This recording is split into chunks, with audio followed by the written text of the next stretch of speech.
Years ago, 30 years ago, when I was a young man, I quoted the words of George Bernard Shaw at the investiture in 1992.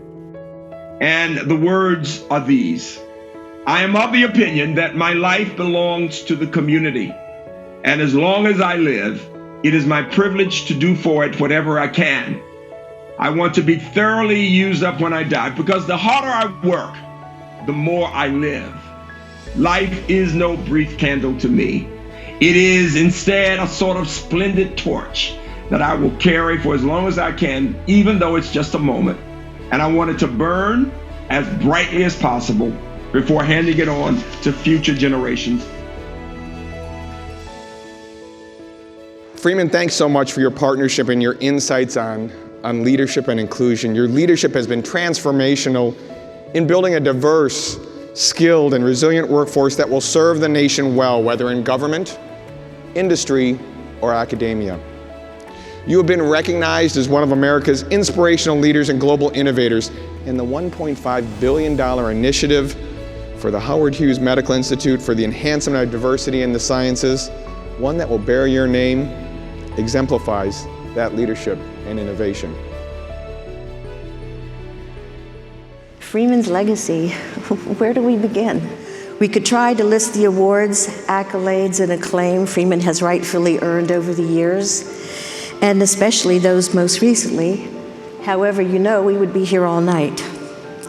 But in fact, we have chosen to have a very different conversation.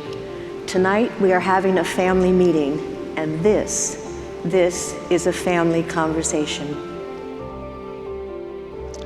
Hold fast to dreams. I'm proud of you.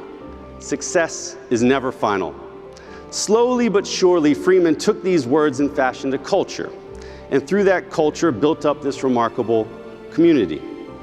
Now, as a historian, I've dedicated my life to understanding the power of the stories we tell ourselves, how those stories help us to understand the world around us, and what we think is possible within that world. And this is really Freeman's greatest legacy, the UMBC story that we have all lived. A story of how a school in Catonsville can launch the careers of 3 times more MD PhDs than our next closest competitor. A story about how people from all backgrounds who are smart, who work hard, and who are willing to support each other can create an empowered university. And a story of how a little state school situated on an old farm, whose age is measured in tens, not hundreds, can reinvent the idea of higher education in America. I'm here to confirm that the same Freeman that you know as a president, working with you as faculty, staff, students, alumni, or whatever the case might be, is the same Freeman that his family knows. And we adore and admire Freeman because he believes in each one of us. And so no matter how dark our days might be, and no matter how down we might feel, Freeman has this uncanny way of making you smile and reassuring you that you're gonna be all right. This is who he is. Years ago, I thought about the fact that we were founded in 1963 as the first campus that would admit students of all races.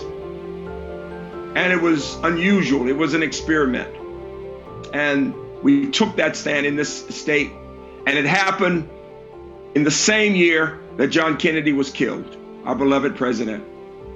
And Harold Adams, who recently died, was on the roof with me and told the story that as a young architect at RTKL in Baltimore, he was going to be developing the physical structure of UMBC, and he was going to do something very different. He had just been invited at that time to the White House.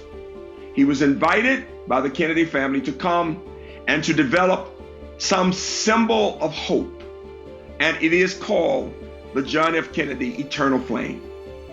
And so if you don't remember anything else from tonight about why we're here, It is this notion that we were created in a dark period in the history of our country, and yet that symbol of hope, that flame, was created by the same mind that began to develop the physical structure of UMBC. And he said, Freeman, when I thought about a campus where people of all races could go, I was not used to that. And I thought at that time, this is the hope of America. I am so honored tonight. I have enjoyed your text messages. Keep sending them to me. And remember that it really is our thoughts that become our words, that become our actions, that become our habits, that become our character. It has been my honor to serve as the president of UMBC. God bless you all. Thank you.